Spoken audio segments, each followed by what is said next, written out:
홍종학 중소벤처기업부 장관을 공식 임명했습니다. 사람 일이 마음 같지 않다며 임명에 반발해온 야당에 양해를 구하면서입니다. 조각을 마무리하는 것이 매우 좀 시급하고 또 중소벤처기업부의 좀 갈 길이 바쁘다라는 사정들을 감안해서 양해를 해주시기를 당부를 드립니다. 이로써 문재인 정부 출범 이후 195일 만에 조각이 완료됐습니다. 김대중 정부의 174일을 넘겨 조각 완료까지 최장 기록을 갱신한 겁니다. 자유한국당은 인정할 수 없다며 여전히 반발했습니다. 문재인 정권이 아무리 홍종학 씨를 장관이라고 우겨도 국민은 홍종학 씨를 홍종학 전 의원이라고 부를 겁니다. 자유한국당은 홍 장관 임명을 예산안 처리나 법안 통과와 곧바로 연계하진 않겠다는 입장입니다. 다만 국회에서 가동할 수 있는 모든 수단을 동원해 청와대와 맞서겠다고 밝혀 정기국회 회기 중 여당과 충돌이 예상됩니다. 홍 대표가 국회 특수활동비를 처음 거론한 건 2015년 5월 성완종 리스트 사건 때입니다.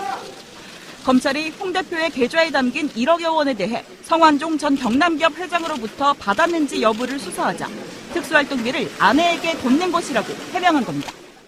원내대표는 국회 대책비가 나옵니다.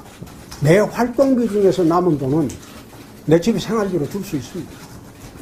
출처를 알 수 없는 뭉칫돈을 설명하기 위해 갑자기 특수활동비를 들고 나온 건데 특활비 유용이 이슈가 되면서 당시 쏟아낸 말들을 수습하기 어려운 상황이 된 겁니다. 최근 논란에 다시 불이 붙자 홍 대표는 당시 여당 관계자는 물론 야당 원내대표들에게도 특활비 일부를 건넸다고 말을 바꿨습니다. 당시 야당 원내대표였던 민주당 원혜영 의원은 사실 무근이라며 법적 대응을 시사했습니다. 그러자 홍 대표는 기억에 착오가 있을 수 있다며 다시 말을 바꿉니다. 그러면서 특활비 일부를 여야 간사에게 지급하는 건 국회의 오래된 관행이라고도 덧붙였습니다. 하지만 당시 운영위 야당 간사였던 서가번 전 의원은 10원 한 푼 받은 일이 없다고 재차 반박했습니다. 단 한 푼도 주지는 않았어요. 그래놓고 와서 지금 오늘은 또 기억의 착오라고 그랬습니다. 이게 지금 스텝이 꼬인 거 아닙니까?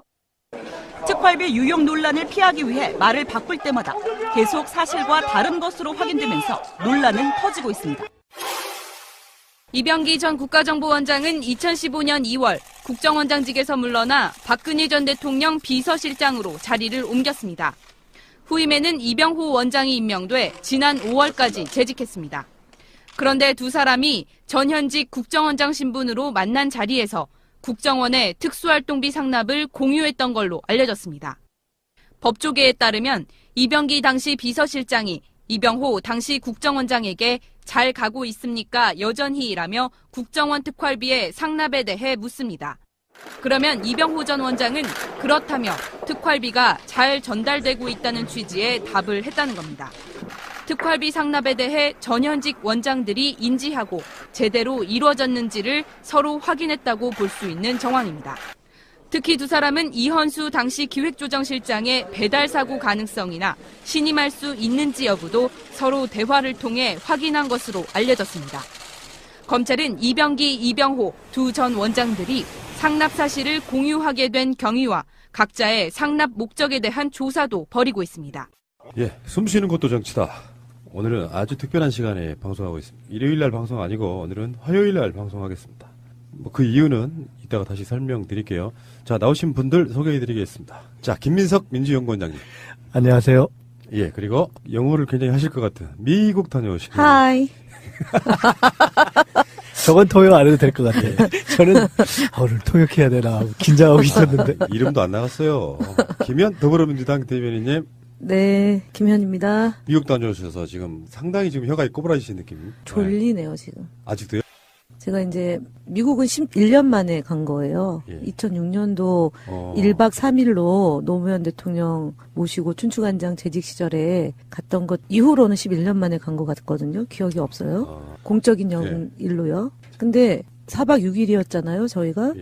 근데 일정이 정말 살인적인 일정이었어요. 가기 전에는 확정이 안 돼서 또는 하루 전에 확정이 돼가지고 어떤 경우는 하루에 9개 일정이 있어가지고 이제 추미애 대표는 사실은 컬럼비아대로 방문 교수로 2년 갔다 오셨잖아요. 그때 2004년도에 국회의원 선거 떨어지고, 그 2004년부터 2006년 2년 갔다 오고, 그 다음에 계속 이제 공부를 하신 거죠. 근데 이제 우리는 기자들하고 맨날 이제 주거니 받거니 하다 보니까 공부를 많이 못했잖아요. 공부하신 분하고 공부 안 한 대변인하고 이게 정말 그 모시기 참 쉽지 않았습니다. 가서 그럼 혹시 추 대표께서 대변인 하신 거 아니에요? 아니요, 그렇지는 않고요. 이거 쉽지 않았다는 얘기를 하면 조선일보에서 어떻게 쓰냐. 추미애 대표를 디스하는 대변인 이렇게 되겠네요. 추미애 그러니까요. 대표가 쉽지 않은 걸로 되는 거잖아요. 이야기 나온 김에 그러면 네. 그 이야기부터 먼저 하고 갈게요. 제가 보니까요. 이번에 이제 기자단이 연합뉴스, 그다음 뉴스원, 뉴시스, 머니투데이, 매경, 채널A, 그다음에 연합뉴스 TV, 그리고 연합뉴스 사진기자, KBS 영상기자 이렇게 해서 총 13명이 갔거든요. 문화일보 빠지면 안 되죠. 이렇게 13명 기자가 갔는데 현재 있는 기자들은 사실은 이제 직접 취재도 하고 그다음에 대변인 브리핑도 있고 또 대표랑 오찬 만찬 하면서 이제 현장 분위기를 전달하는 자리가 있어서 비교적 오해 소지가 크지 않았는데 현장에 안 온 언론사가 아하. 기사를 굉장히 부지런히 쓰더라고요. 근데 이게 뭐냐면 시스템이 어떻게 현장에 되냐면 안 왔다는 게 뭐예요? 미국에는 가고 현장 미국에 안 온 기자다. 미국에 안 온 기자. 아예 현장을 안 온 기자들이죠. 그러니까 뭐 근데 이게 이제 시차가 완전 바뀌어가지고 있으니까 저희가 이제 일을 하면 풀을 제공을 해주죠. 오지 않는 언론사에게도. 그러면은 이 언론사가 전후좌우 맥락을 충분히 보고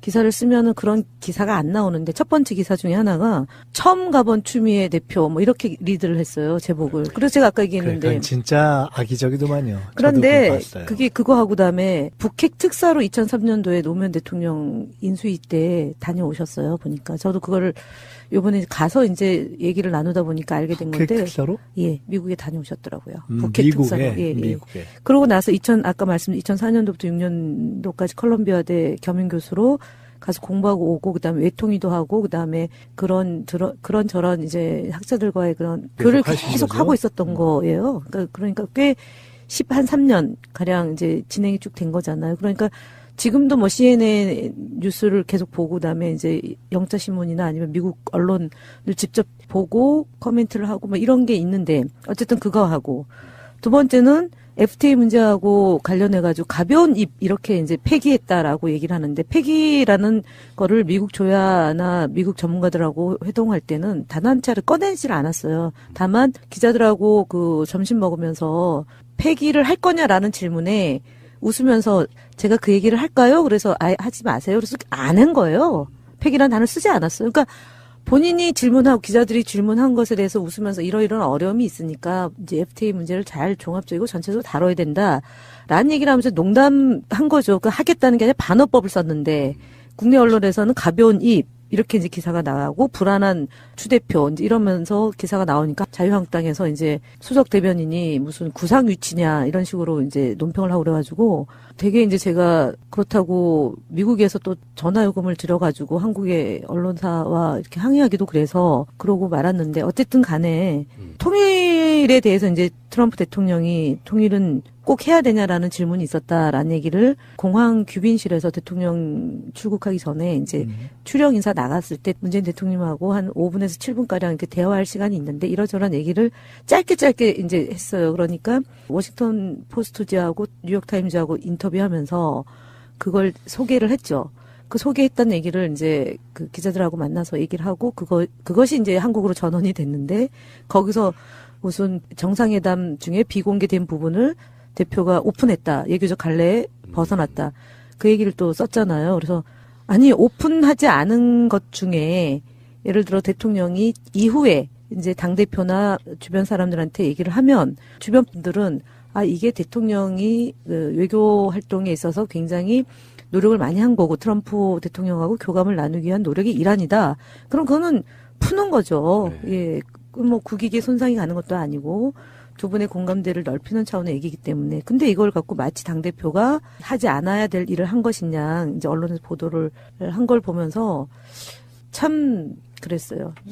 우리나라 언론 정말 문제입니다. 저번에 제가 이런 표현 한 적이 있어요. 다른 방송에서. 막 어렵게 사업하는 것마다 실패하는 친구가 하나 있어요. 친구들한테 면목이 없으니까 내가 이번 프로젝트 성공하면 뭐 해줄까? 아이 됐다. 너 성공이나 해라. 그래도 말해봐. 한 사람은 자동차 한 대 사줘. 뭐 이런 식으로. 나는 끝까지 말 안 했어요. 그랬더니 너도 말해봐. 아이 됐고 인마 사업이나 잘해. 말해봐 그래.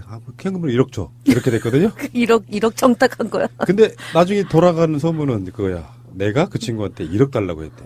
이게 저는 문맥 다 자르면 그러니까 언론이 문제라는 건 그런 거예요. 자극적으로 일단 써야 되고 그리고 좀 악의적으로 보면 뭔가 이렇게 갈라치기를 해야 돼. 내가 문재인 대통령보다 낫다예요. 미국을 가려고 준비를 하다가 사실은 그 비대위 체제로 되면서 문재인 대표께서 임기를 소화 못하고 이제 그렇죠. 그 물러나서 미국 일정이 안 됐다. 근데 이번에는 임기가 보장돼서 미국에 올 수 있게 돼서 다행이다라는 취지의 얘기를 한 거죠.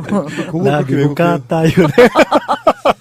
근데 이제 공적인 자리에서 농담을 할 수 있는 것들을 그냥 정색하고 하는 듯이 꺼내가지고 대선을 노리네, 대통령보다 나은 당대표네 이렇게 워딩을 뽑아내면 그 상황을 모르시는 분들은 추미애 건방지네 이상한 소리 했네 감히 문재인 대통령을 디스 이렇게까지 나온단 말이에요. 중간에서 그 갈라치기랄까 이간질이 좀 도가 너무 그런 심하죠. 식으로 말을 만들려고 하면 당해낼 사람이라는 게 없죠. 그러니까 당대표가 예를 들면 참 어려운 발걸음 했다. 그 다음에 이제 워싱턴에서 동포 간담회 하고 이제 뉴욕 가서 이제 동포 간담회를 워싱턴에 첫날 가서 했고 뉴욕 가서 아마 동포 간담회 때 그 얘기를 했는데 저희가 그 중간에 기자단이 작은 버스로 이동했는데 그 작은 버스 중에 하나가 퍼졌어요. 차가. 그래가지고 이제 버스로 갈아타면서 시간이 한 15분에서 20분이 지체된 거예요. 그러니까 동포간담회의 행사 시간이 30분이 늦어진 거죠.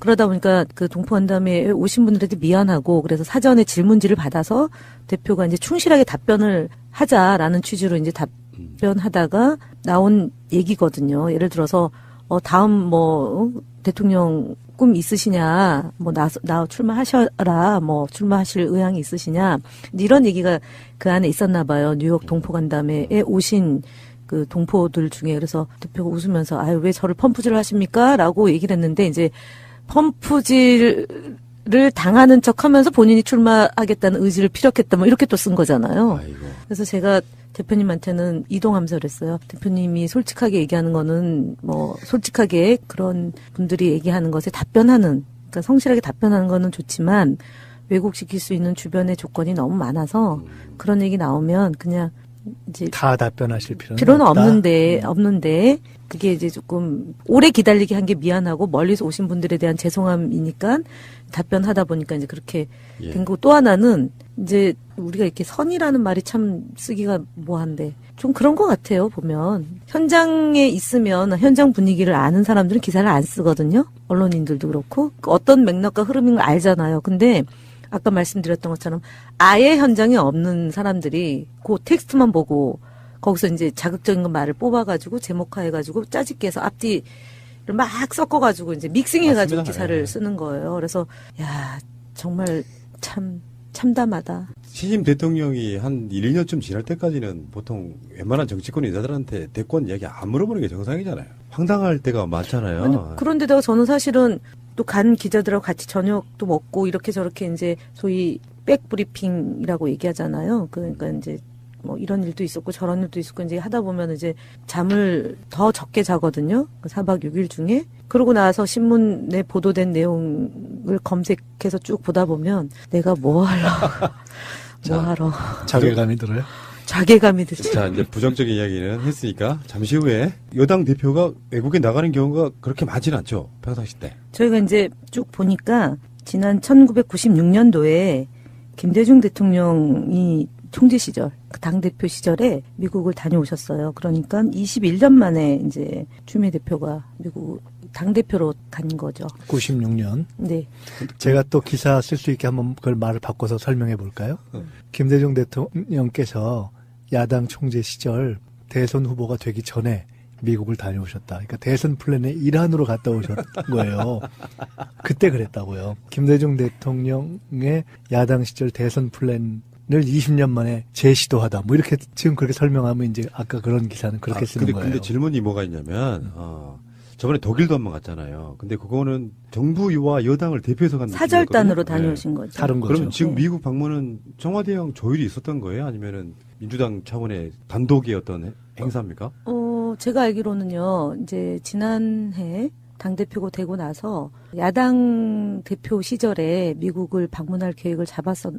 11월 달에 그때. 당대표가 8월 27일 날 당선되고, 그때 이제 대선을 준비는 그 다음 해니까 2016년 가을경, 당대표가 되고 가을경에 4차 혁명이 굉장히 이제 엄청나게 회자될 때 우리 당에서 공약을 준비하고 대선을 준비하려면 4차 혁명이 어느 정도 수준으로 가 있는지 현장을 좀 봐야 되겠다라는 생각을 당대표 준비하면서 또는 당대표가 되고 나서 했는데 그때 11월 달에 이제 탄핵 전국이 됐잖아요. 그래서 그걸 봄으로 다시 이제 올 봄에 그러면은 수년시켜 놓고 이제 준비를 했는데 그때는 이제 국정과제위원회가 발족이 돼서 인수위 없는 상태니까 100대 과제 막 이런 것 때문에 당이 좀 어수선할 때고 인수위를 대체하는 상황이고 인사정국이고 인사청문회 정국이 그래가지고 또 미뤘어요 사실은. 그러니까 그래서 이번에 가게 된 거다라고 대표가 말씀을 하셨어요. 한 가지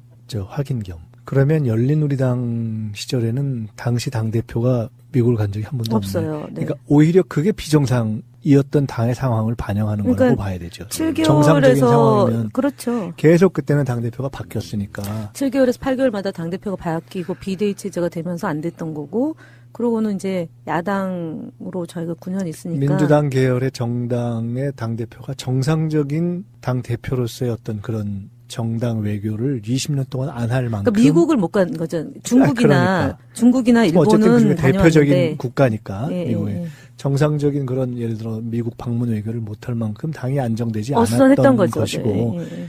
그런 안정 정상화를 반영하는 것이기도 하죠. 그렇게 하여간 지난해 준비하다가 봄으로 연기됐다가 6월이죠. 6월 달에 안 됐던 거고 그래서 이제 이번에 간 건데 그 얘기를 듣다 보니까 제가 꽤 행운이 있는 사람이더라고요.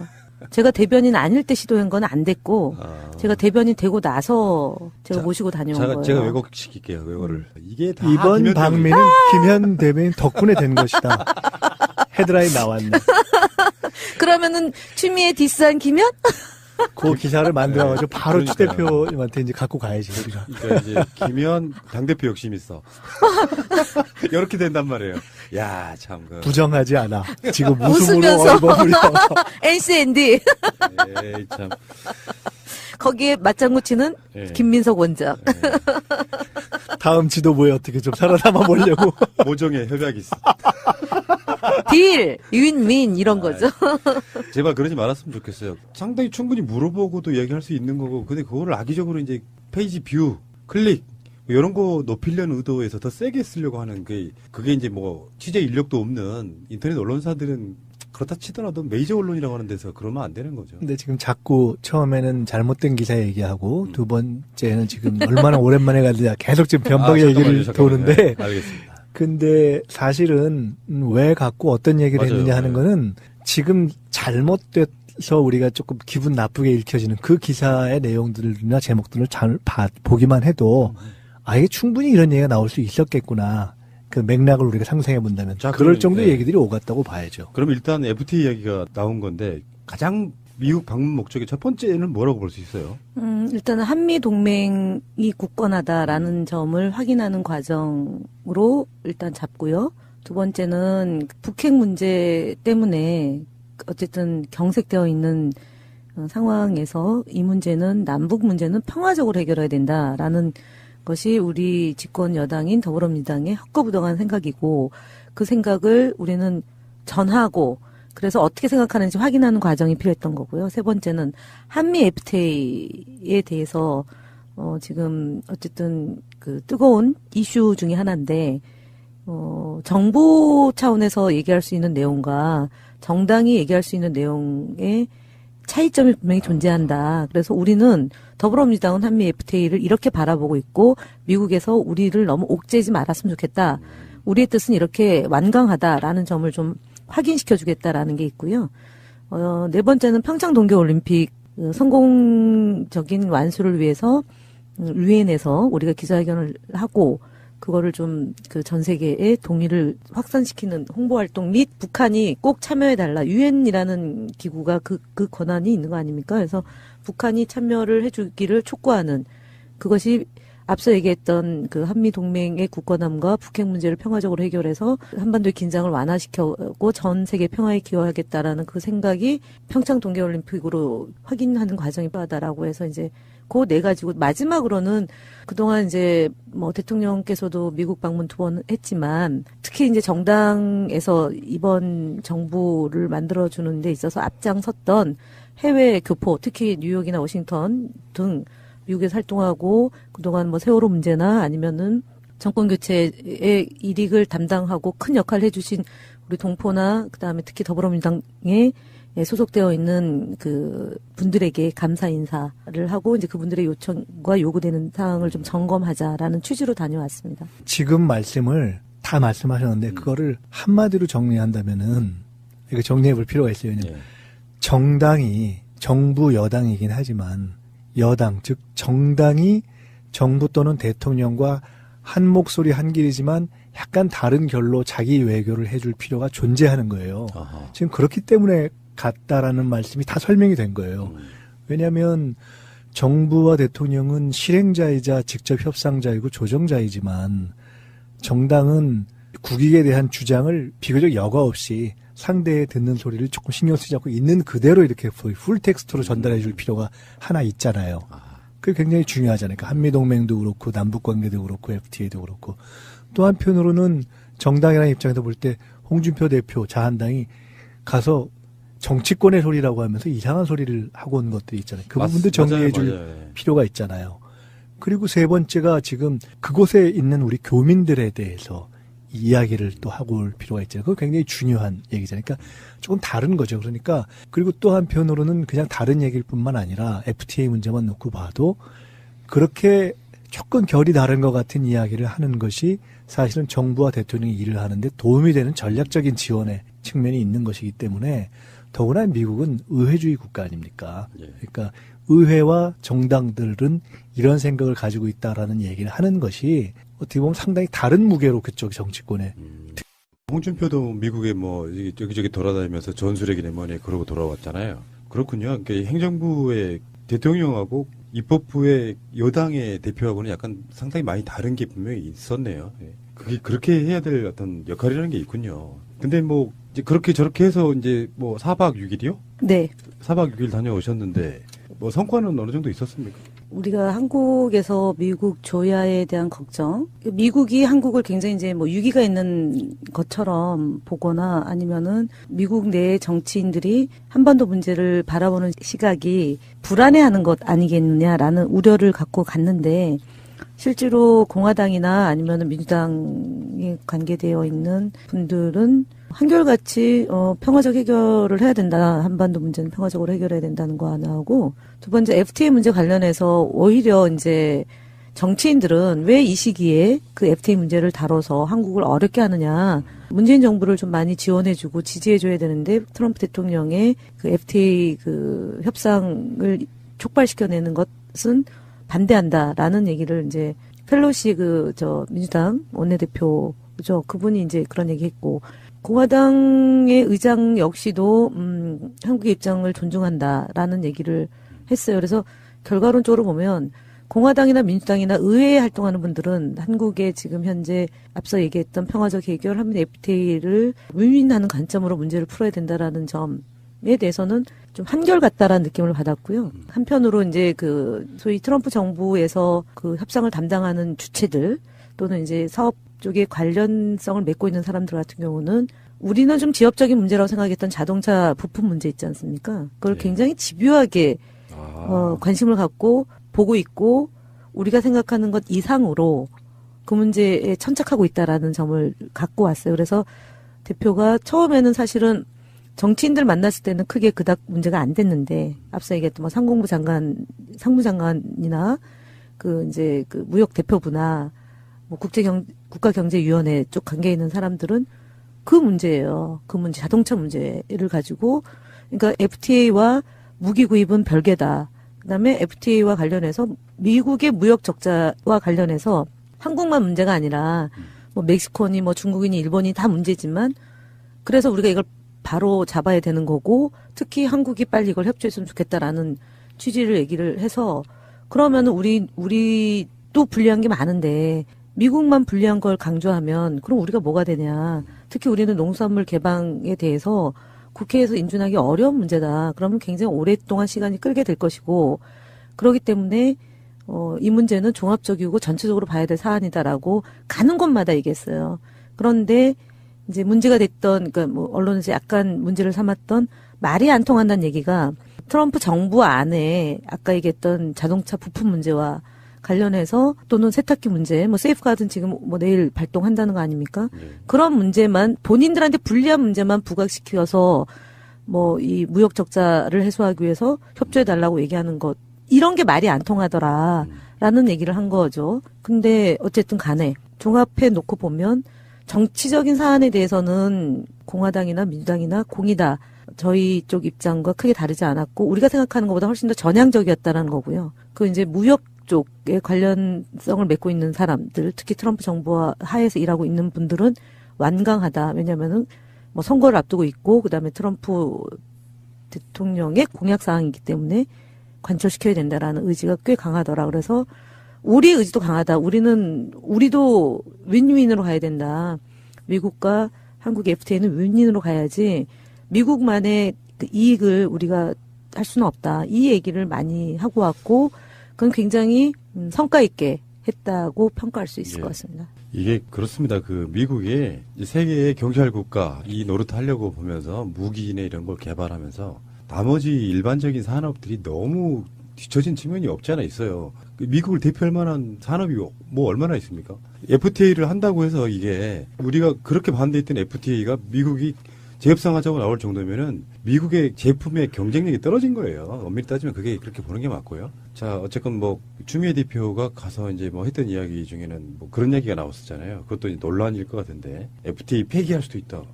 그건 사실 맞는 말이거든요. 서로 안 맞으면 폐기할 수도 있는 거잖아요. 그러니까 사실은 그거를 대표가 직접 얘기한 게 아니라 김현정 통상교섭본부장이 여러 차례 걸쳐서 이제 그렇게 얘기를 이미 했고 그리고 이제 가기 전에 저희가 청문회를 했는데 그게 무산이 됐잖아요. FTA 청문회가. 그러니까 그게 농수산물 더 개방해야 된다라는 미국의 요구에 농민들이 절대 그럴 수 없다 반대하는 것 때문에 그런 거고 특히 의원들 안에서도 그것을 내주면서까지 협상을 하는 것에 대해서는 결사 반대한다. 이제 이런 거기 때문에 통상절차법 특히 대한민국의 국회의 통상절차법이 이제 그 지금 진행 중인데 미국에서 그 5년 동안 FTA를 체결하고 5년 동안 지나면서 그 경과에 대해서 종합적인 수치를 갖고 평가하고 분석하는 게 아니고 트럼프 대통령의 구미에 맞춰서 보고서가 올라가는 것 때문에 지금 이런 일이 벌어지고 있다는 점이죠. 지금 네. 그래서 그 얘기도 나왔어요 그 자리에서. 네. 그 원장님 어떻게 보세요? 이 사안에 대해서 뭐 이제 FTA 내문에 주로 여러 의제들이 그렇게 있었겠지만. 실제로 FTA 뭐 폐기가 될 수도 있다라든지 뭐 개정하면 이것도 굉장히 오랜 시간이 걸릴 거 아니에요. 결국은 윈윈이 안 되면 어느 쪽이든 동의할 수 없는 부분이잖아요. 아까도 말씀드렸지만요. 지금 이제 폐기라는 용어를 썼느냐 아니냐, 이제 그것을 기사 작성에 있어서의 어떤 악의성 이런 문제와는 별론으로 아까도 이제 정당 외교, 특히 여당 외교라는 또는 의회 외교라는 측면에서 이렇게 정부 또는 대통령 과 달리 가서 의회 쪽에서 이렇게 가서 이야기하는 것의 의미가 뭐냐. 그런 점에서 의의가 있었다라고 말씀드렸는데 성과가 뭐냐 이렇게 물으신다면 정당이 직접 협상하는 것이 아니기 때문에 구체적인 결과로서 이러이러한 합의물을 가지고 왔습니다라는 것은 성과가 될 수가 없는 거예요. 성과라는 것은 이것이 일방적인 협상 또는 일방적인 어떤 미국의 뜻대로는 가지 않겠구나. 그런 방식으로 돼서는 자칫하면은 과거와 달라서 이게 한국 국내에서 이게 통과가 안 되겠구나, 이게 반영이 안 되겠구나라는 느낌을 주는 것, 그 정도의 강한 어떤 이해관계가 존재하는구나, 정치적 반발이 존재할 수 있구나라는 것을 전하는 것이 그거를 여과 없이 전하는 것이 성과죠. 예. 알렸으니까 된 거지. 그럼요. 네. 국민들은 국가의 존재 이유가 무엇이냐고 물었습니다. 어려울 때 국가가 지켜주고 있다는 믿음을 줘야 그것이 국가의 존재 이유입니다. 갔다 오시면서 뭐 재밌는 일화 같은 거 없었어요? 참 세상이 정말 전 세계에 거쳐서 통신원들, 우리 더불어민주당을 사랑하고 문재인 대통령을 무지무지 존경하고 문재인 정부의 성공과 더불어민주당이 정말 잘 해주길 바라는 이 1인 통신원들이 이번에 미국 갔다 오신 내용 방송도 미국에서 지금 한참 기다리고 있는 거 아니에요? 오늘 이 방송. 그렇죠. 그래서 제가 나오기를? 오늘 무리해서 어저께는 천재지변 때문에 포항 가서 못하고 오늘 안 된다고 한 게 뭐냐면 똑같은 거예요. 한국에서 이제 제가 다닐 때마다 새날 잘 듣고 있습니다. 그래요? 감사합니다. 이 얘기도 미국에서 또 들은 거죠. 근데 제가 이제 공항에 이제 도착을 해서였던 것 같은데요. 저 인천공항에 도착해서 딱 켜서 보니까 한 분이 이제 워싱턴에 거주하는 우리 교포인데 그 미시 USA 소속되어 네. 있는 분이에요. 근데 이분이 그 폴 라이언이라고 공화당 잘생긴. 아시는구나. 아니, 거기가 유력한 적이에요. 아시는구나. 저는 사실은 죄송합니다만 제가 미국의 조야에 이 관심이 별로 없어서 일찌감치 유력한 차기 주자였어요. 어머, 제가 이제 대표님하고 서로 누가 더 나은지에 대해서 이제 코리 가디언 하고 폴 라이언이잖아요. 실제로 트럼프의 대체 카드로까지 거론됐었어요. 지난 대선에 이미. 그랬구나. 그때 이제 면담할 때 제가 배석해가지고 쭉 분위기와 대화 내용을 보면서 굉장히 진지하고 또는 심각한 현안에 대해서 그것이 진실이 아닐 때는 가볍게 툭 치고 넘어가는 게 굉장히 세련됐더라고요. 근데 마지막 코리 가디언을 제가 못 봤어요. 근데 그분이 훨씬 더 그랬다는 거죠. 대표 그 면담 결과를 놓고. 근데 제가 기자들한테 브리핑하는 것 때문에 이제 그 면담은 배석을 못 하고. 근데 이 폴 라이언이 저걸 했어요. SNS에다가 만난 거를 올렸어요. 네, 올렸어요. 그러니까 한국 대표단 만난 이야기를. 대표단 만난 민주당. 건데 영어 잘하시는 우리 김민석 원장님한테 제가 보여드릴게요. 잠깐 나갔다 올게요. 아니, 잠깐 이거 보세요. 전반적으로 분위기가 나쁘진 않았단 말이에요. 네. 이게 있네요. 예. Enjoyed meeting with Leader Chu and her South Korean delegation this week to discuss our strong bilateral relationship and the North Korean threat. 그러니까 추 대표와 함께 온 대한민국 대표단을 이번 주에 만나서 북한 위협에 대한 대응과 그 양자 관계에 대해서 아주 즐거운 미팅을 가졌다.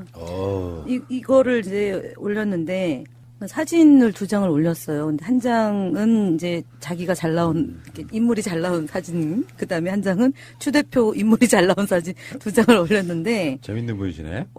그래서 이분이 보니까 그 300만 명의 트위터리언이 있는 거죠. 그러니까 어마어마한. 미국에서는 이제 뭐 아까 말씀하신 것처럼 자기도 거론되는 인물. 그렇군요. 근데 하여간 요게 압축적으로, 그러니까 만나고 온 지 이틀 만에, 이틀 하루? 그 사이에 이제 올려진 거니까 굉장히 의미 있는 방미였다라고 평가할 수 있습니다. 알겠습니다. 그리고, 들어오자마자 바로 미국 가 있는 사이에 포항에서 지진이 나서 다른 정치인들 다 갔는데, 추미애 대표는 이제 미국 갔다 오셔가지고 바로 가셨죠? 네, 어저께 다녔습니다. 포항 어때요? 엄청나지 않습니까, 지금? 저희가 이제 다 둘러볼 수는 없었고요. 그 체육관에 이제 한 100여 명가량 있는 분들 거기 한 곳에 하고, 그 다음에 교육청 들러서 23일 치러지는 수능이 차질 없이 진행되고 있는 것 이제 확인하고, 예, 그랬는데, 포항이 아무래도 저희 정부와는 다른 이제 지방자치단체장이잖아요. 그렇죠. 그러니까 좀 오늘도 이제 당정청 협의를 통해서 저희가 어제 다녀온 것 후속 조치에 대한 논의가 있었는데 몇 가지 지점이 있었어요. 학생들이 이제 휴교는 했는데 그러면은 부모는 이제 직장을 다니면 애들을 좀 돌봐줘야 되잖아요. 방과 후 수업 같은 거 형태라도. 근데 그런 것들이 전혀 안 이루어지고 있는 게 하나가 있었고, 의료 지원, 저희 자원봉사단이 별로 안 되는 거예요. 근데 트라우마에 대한 뭐 상담도 한다고 하는데, 그런 거나 아니면은 한의학이나 양약이나 이 두 가지가 같이 좀 이제, 있으면서 그분들을 좀 돌봐야 되는데, 그런 것들이 아직까지 이제 좀 부족한 것 같고요. 그리고 자원봉사가 세월호 때 보면은 굉장히 활발이 됐어요. 그 지역에 있는 자원봉사자들 다 오고 전국에서 다 몰려서 진행됐는데 일주일이 지났음에도 불구하고 자원봉사가 이렇게 체계적으로 이루어지고 있지는 않은 것 같고요. 그다음에 실내 체육관의 그 공기나 옷가지나 뭐 이런 것들이 특히 이제 겨울철에 처음으로 우리가 이렇게 많은 이재민들이 생긴 사건이거든요. 보통 이제 여름 또는 봄, 이러니까 이제 추위로부터는 조금 덜 힘든 시기였는데 또 추운 거는 또 다른 것 같아요. 그래서 어쨌든 그것에 대비하는 이렇게 종합적인 것, 이런 게 좀 제가 볼 때는 불만족스러웠어요. 네. 조금 저희가 더 분발해야 되겠다 이런 생각을 갖고 왔어요. 그런 측면도 있을 거예요. 우리가 이제 지진 방송을 여러 번 했는데 그 사이에 인명 피해 같은 게 별로 없으니까 사람들이 이렇게 심각하게 못 느끼는 측면이 있겠지만 현장에 계시는 분들은 금과거 막 기울어진 건물 안에서 살기는 사실상 힘들고요. 그렇죠. 근데 그런 것들이 약간 그 자원봉사와 약간 괴리감이 좀 있을 거라고 보고 어쩌면 문재인 정부가 잘 조치해가지고 이게 제가 항상 말씀드리는 거 있잖아요. 세월호 사건도 박근혜 같은 정부가 잘 조치했으면 오히려 민심을 얻을 수도 있는데 그렇죠. 못 얻었던 부분인데 뭐 무능한 정부였으니까 그건 뭐 불가능한 거고. 진정성 있게 뭔가 좀 케어를 해줬으면 좋겠다 이런 생각이 들고요. 잠시 후에 다시 오겠습니다. 지금 국민의당 부분이 정치권에서는 가장 이슈가 되고요. 다른 정치적 이슈는 이제 바로 이어지는 최민희 의원 방송에서 다룰 건데 국민의당 이야기만 좀 잠깐만 하겠습니다. 우리가 방송한 이 시점에서 나온 보도 중에는 안철수의 또 철수 뭐 이런 얘기가 나와요. 국민의당 내에서 끝장토론 바로 전에 당 중진들 특히 반대파 중진들과 오찬하면서 당 통합은 없다 이런 식으로 한 발 물러섰다는 얘기까지 나오고 있어요. 그러고 나서 30분 만에 당원들한테 드리는 메시지로는 지금 때다. 지금은 놓치면은 뭐 힘들다. 뭐죠 이분은? 그래서 우리가 4주 전에 이미 예상을 했잖아요. 그냥 중진들 만났을 때는 중진들의 구미에 맞춰서 얘기하는 거고 본인은 마이웨이죠. 안철수는 끝까지 바른정당과 합당을 하겠다는 생각인 거죠. 그러니까 이 당이 되면 집권한다는 거. 그 말이 무슨 근데 말이에요? 이 말이 무슨 말이에요? 저도 지금 사실은 이거를 물어보려고 했어요. 이거를 잘 생각해보면 안철수 대표가 밖으로 하는 이야기 말고 본인의 속에 있는 생각이 뭔지를 그거 드러난 거잖아요. 그러니까 2단계 통합이잖아요. 1단계 하고 2단계로 간다는 거죠. 그러면은 바른정당하고 해서는 2당이 안 되잖아요. 2당이 아니, 되나요? 그러니까 2당이죠. 야당에서 2당인 거죠. 그 의미죠. 에이. 제2야당이 된다. 그렇죠. 제2야당. 근데 그것도 논리적으로 말이 안 맞는 게 이렇게 생각해 볼 수 있잖아요. 지금도 제2야당이죠. 그렇게 말하면 안철수는 속내가 자유한국당도 합치겠다는 것밖에 안 돼요. 그렇죠. 네. 그렇다고 지난번에 제가 얘기했었어요.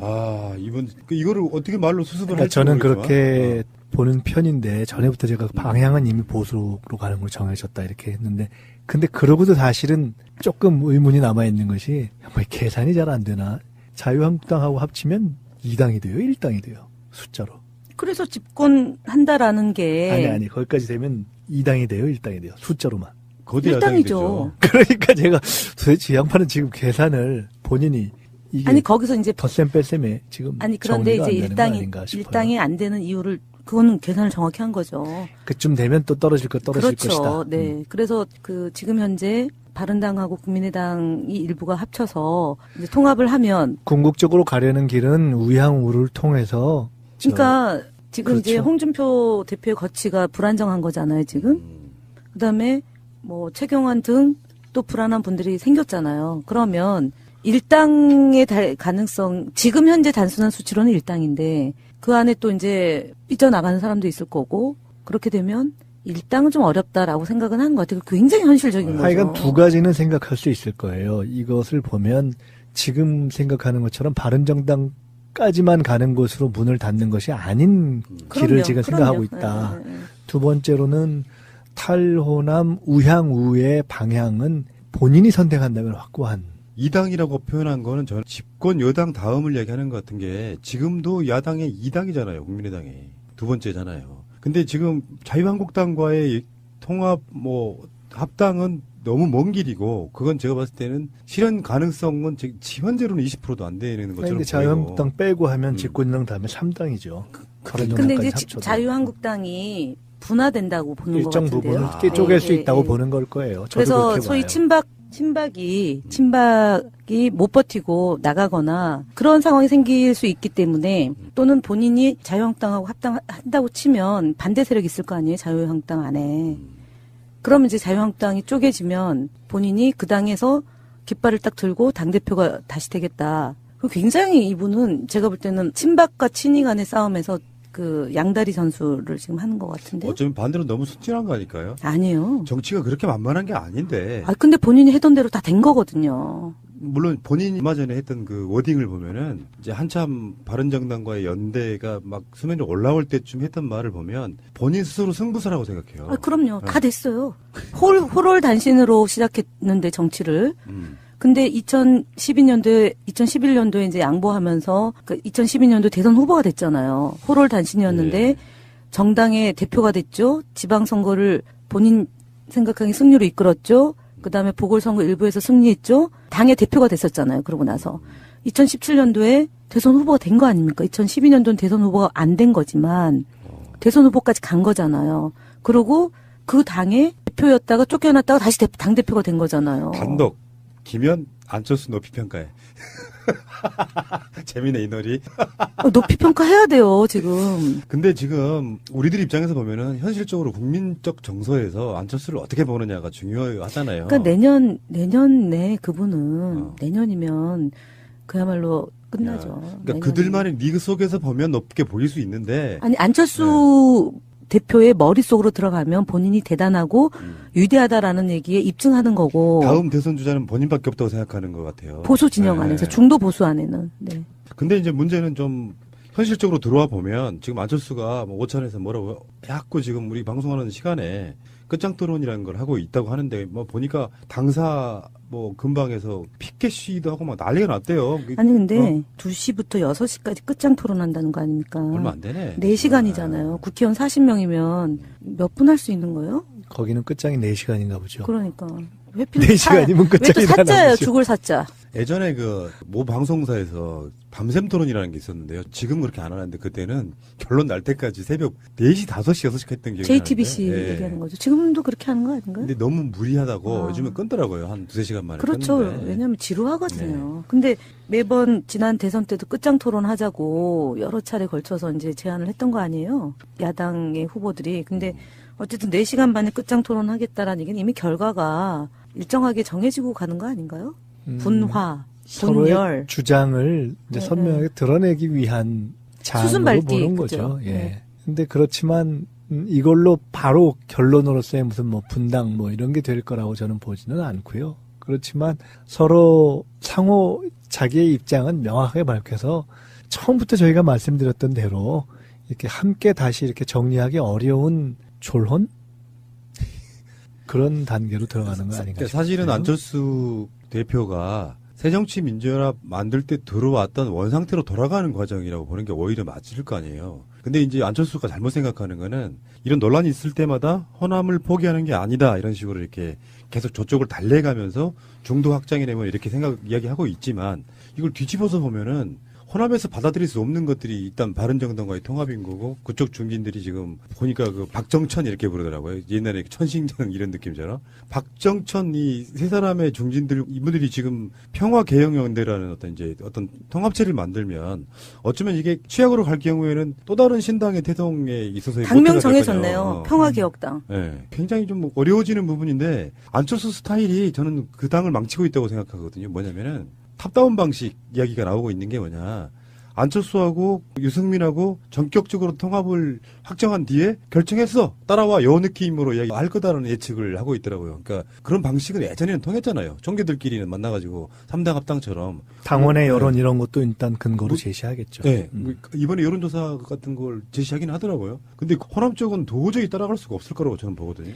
아니, 그 호남은 기본적으로 지금 문재인 대통령에 대한 지지율이 94.8%잖아요. 95%로 압도적으로 지금 대통령의 지지를 받고 있기 때문에 안철수 대표의 입장에서는 호남에서 승부를 걸 수가 없다고 보는 거라고 저는 봐요. 그래서 자유한국당이 지금 막 그 험악하게 내부 균열이 있고 하고 그러면서 이제 유승민에 대한 기대가 조금 일정 정도 컨벤션 효과가 있었잖아요. 그 틈을 따서 국민의당과 바른당이 합쳐지면 자유한국당에 실망한 사람들을 견인해낼 수 있다라고 저는 보고 있다. 그리고 일시적인 효과가 있을 거라고 저는 봐요. 그러니까 국회의원 숫자로 지금 여론조사가 반영이 안 되는 상황이 그렇죠. 이미 오래됐잖아요. 그러면은 일시적으로 바른 국민당이 2등 할 수 있어요. 여론조사. 그러니까 더불어민주당하고 그 다음이 2등.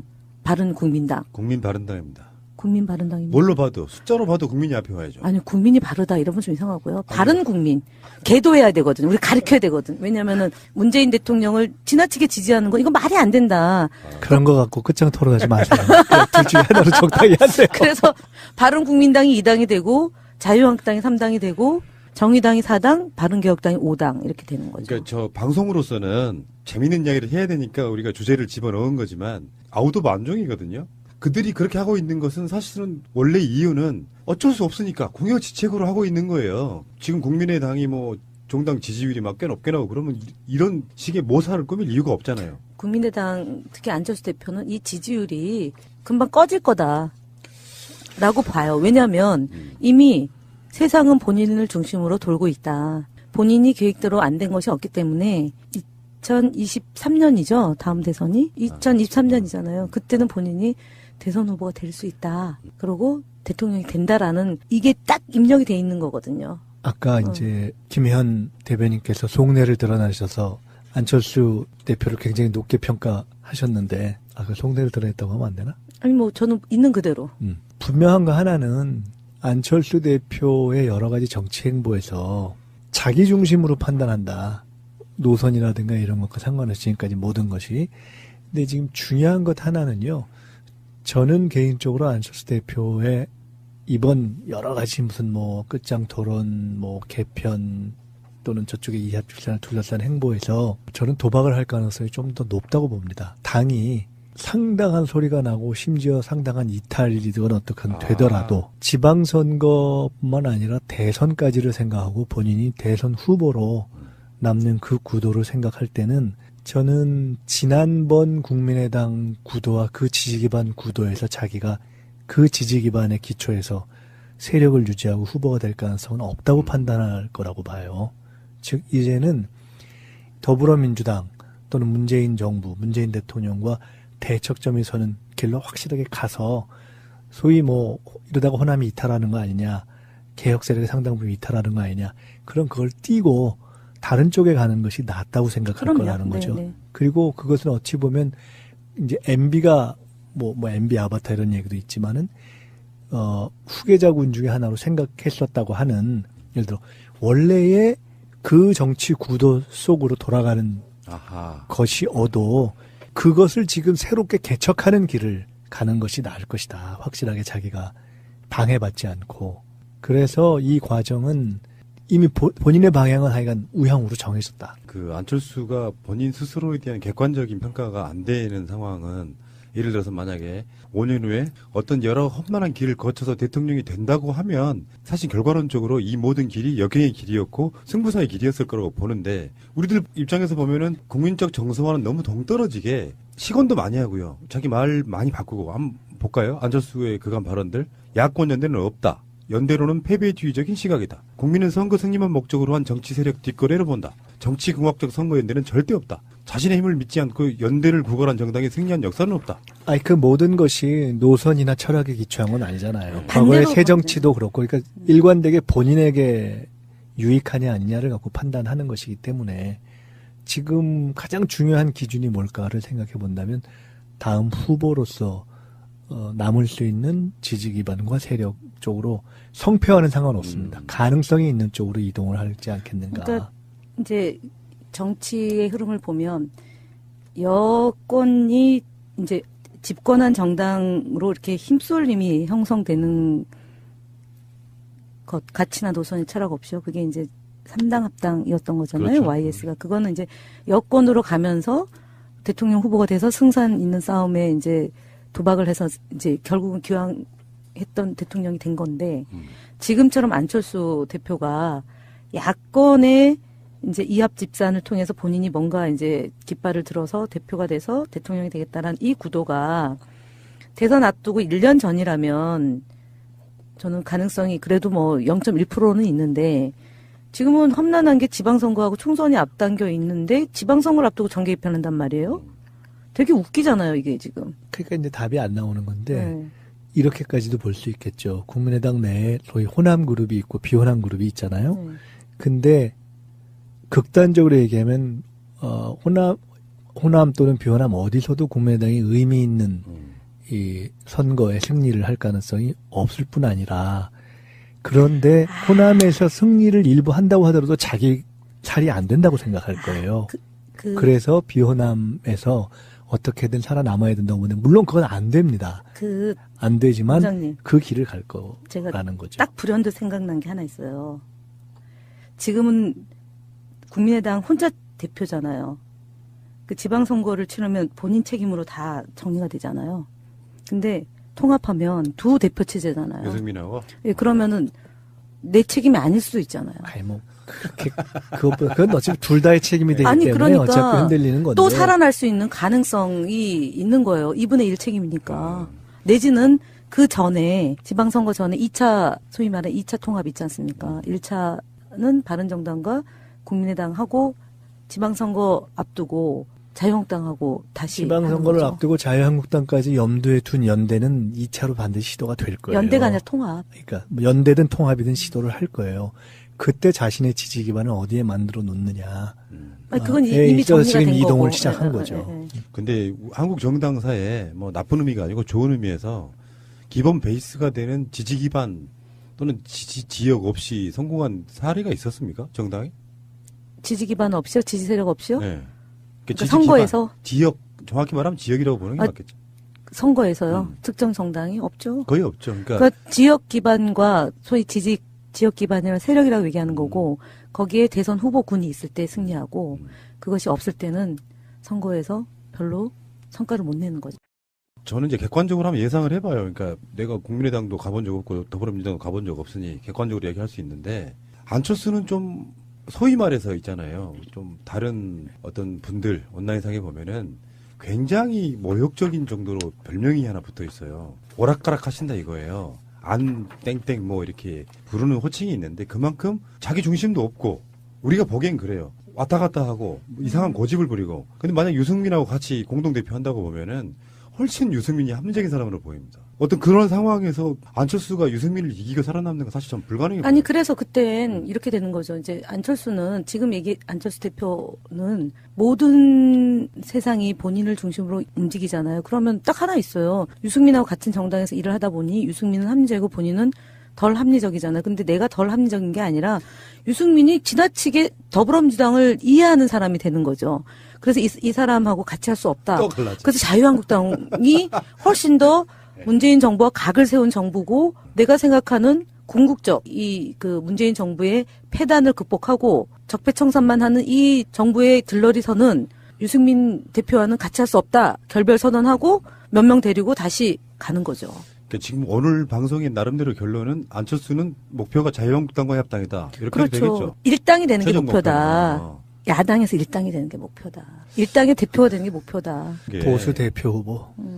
저 예전에 그랬다 그랬잖아요. 그래도 우리 정당의 공동대표이던 시절에는 뭔가 기대가 있었다니까요. 근데 이게 저 사람의 한계는 무언가 이게 금도라는 게 있잖아요. 넘지 말아야 돼서. 훈아님이 너무 선의를 갖고 보셨구나. 당을 같이 하신 분들은 뭐예요 그럼? 저는 저희 의지와 무관하죠. 근데 민주적인 정당이기 때문에 당대표와 중앙위원회에서 결정하면 따르는 거죠. 그 당을 떠날 수는 없으니까. 이분하고 우리가. 대화해 보신 적 있어요? 저는 굉장히 깍듯이 모셨어요. 그랬어요? 그럼요. 근데 그게 살갑게 대하는 스타일이에요? 아니면 그냥 정말 이렇게 샌님 그런 스타일? 아니, 저는 그런 거 상관없이 당대표는 잘 모셔요. 어느 당대표든 일단 잘 모신다. 중요한 거죠. 예. 당인이니까. 떠나는 분들이 꼭 계시더라고요. 네. 제가 그냥 잘 모시는데 저는 정말 잘 모시고 싶은데 그냥 막 나가더라고요. 사람 자체가 갖는 어떤 성향이 안철수를 지금 옹이하는 뭐 그룹들이 중에 이제 대표적으로 이현주 같은 사람들은 또 자기들끼리 무슨 포럼 만들어가지고 이현주 의원은 경기도지사 나가려고 지금 그런단 말입니다. 가능성 없는 얘기는 이제 저도 듣는데 당선 가능성 말하는 거예요. 그건 무관하게. 그러니까 그런 대선 후보도 나갑니다. 그분은. 그런 거를 보고 있으면 사실은 호남 쪽 사람들은요. 안철수는 버린 지 오래됐어요. 안철수가 국민의당에 있기 때문에 총선 때 국민의당을 찍은 게 아니에요. 저희 주변 사람들은 다 그렇습니다. 호남에 오랫동안 정치해왔던 정치인들이 문 대표가 호남을 차별한다라든지 말도 안 되는 거를 끌어와가지고 그걸로 선동을 했기 때문이기도 하지만 호남에 아까 말한 그 박정천, 박지원, 정동영, 천정배 이런 분들이 오히려 더 안철수의 국민의당을 찍게 만든 요소였단 말이에요. 근데 이런 분들이 어느 정도 싹 빠져버리면 지역 기반은 완전히 무너지는 건데 그러면 어디 가서 기본표를 가져오죠? 그게 궁금하다는 거예요. 그거는 계산하지 마세요. 언젠가는 그 표가 내 표가 되고 내 표가 그 표라고 생각하니까 지금 그런 걸 계산하지 않아요. 그분은. 당대표만 오로지. 언젠가는 내가 당대표만 잡고 있으면 언젠가는 꿈은 이루어진다라고 생각하시는 분이기 때문에 표 계산하지 않아요. 바람은 계산하지 않는다. 자, 그러면 여기서 내기할게요. 방송 나가는 건 끝장 토론이 끝난 이후고요. 끝장 토론이 끝났다 그래서 무슨 결론이 날 것 같지는 않습니다만. 저는 날 것 같습니다. 네, 그렇습니까? 네. 그러면 내기 하나 하시고 방송 하나 마치도록 하겠습니다. 자, 국민의당은 빠른 시일 안에 사실상 분당이 된다, 안 된다 이렇게 가야 되겠죠. 내기는 기한을 정하시죠. 기한을 올 말까지. 사실상 분당이라는 게 좀 표현이 애매한데. 어떻게 할까요? 현답을 좀 부탁드릴게요. 아, 제가 답하는 겁니까? 12월 19일 이전에 되겠죠. 그거는 이명박 포토라인 전에. 폴리스라인인가? 포토라인. 그러니까 정말 빠른 시간 안에 국민의당은 뭐 전격적으로 할 수 있죠. 분당 상태가 된다. 네. 그러면 이렇게 얹어볼까요? 이 끝장 토론이 끝난 뒤에 며칠 안에 안철수와 유승민이 전격 합당 선언한다. 오늘이 무슨 요일이죠? 화요일이죠? 화요일입니다. 일요일 날 있겠죠, 뭐. 일요일 날? 네. 그러면 내기라기보다는 김현 대변인의 예상이 맞나 안 맞나? 이번 주에, 네. 이번 주 안에 합당 선언한다. 우리가 아마 그걸 놓고 방송을 하지 않을까. 그러면 우리 이제 일요일 날 방송할 거니까요. 네. 원장님 어떻게 생각하세요? 저는 이번 주는 아닐 것 같아요. 자, 그런 얘기. 이번 주면 며칠이죠? 네. 26일이죠. 네. 네. 자, 네. 그러면 저는 심판을 보겠습니다. 알겠습니다. 아이고, 참. 제가 미국을 잠시 다녀온 바람에 정치 평론이 좀 예. 틀릴 수도 있다는 점을 감안해 주시길 바랍니다. 근데, 왜 또 급도. 근데 이거는 이제 정치 영역이 아니고 방송 영역이라. 아니, 제가 쌈구경만큼 재밌는 게 없어요. 알겠습니다. 네, 알겠습니다. 자, 일요일 날 뵙겠습니다. 고맙습니다. 네, 감사합니다. 네, 감사합니다. 비공개로 진행된 국민의당 의원총회는 예상대로 바른정당과의 통합 여부를 놓고 찬반 양측이 치열하게 격돌했습니다. 안철수 대표는 통합 논의에서 한 발 물러서는 것이 아니냐는 관측도 나왔었지만 통합이 최선이라는 기존 입장을 제어하긴 했습니다. 안 대표는 중도 세력 통합이 이뤄질 경우 원내 2당도 가능하다는 의견을 피력하며 우선 바른정당과의 정책연대와 선거연대부터 모색하자고 제안한 것으로 알려졌습니다. 여러 생각들 들어보고 이제 공감대 형성하는 일들을 하겠습니다. 일부 비례대표 의원과 수도권 의원 등도 안 대표 발언에 힘을 실었습니다. 최선의 선택이라고 생각한다. 그러나 이제 그렇지만 그 시기와 내용에 대해서는 이렇게 단계별로 이렇게 의총이라든가 이걸 듣고. 그러나 후남 중진을 중심으로 통합 반대파의 공세도 거셌습니다. 바른정당과의 통합은 반개혁, 반민심 행보로 명분도 효과도 없는 패망의 길이라며 반대의 뜻을 분명히 밝혔습니다. 통합해야 이 당으로 올라설 수 있다, 이제 이런 얘기를 한 것 같은데요. 근데 저는 그거에 대해서는 좀 동의를 할 수가 없습니다. 여기에 당의 내용 사태와 갈팡질팡 행보를 비판하며 안 대표의 책임론을 거론하는 목소리도 거셌습니다. 다른 의원들도 거짓말로 정치하지 말라. 이것이 오늘 핵심입니다. 거짓말 정치. 끝장 안 난 끝장 토론에서 양측의 입장만 재확인한 국민의당은 지역위원장들이 모두 참석하는 간담회에서 다시 한번 통합 논의를 이어갑니다.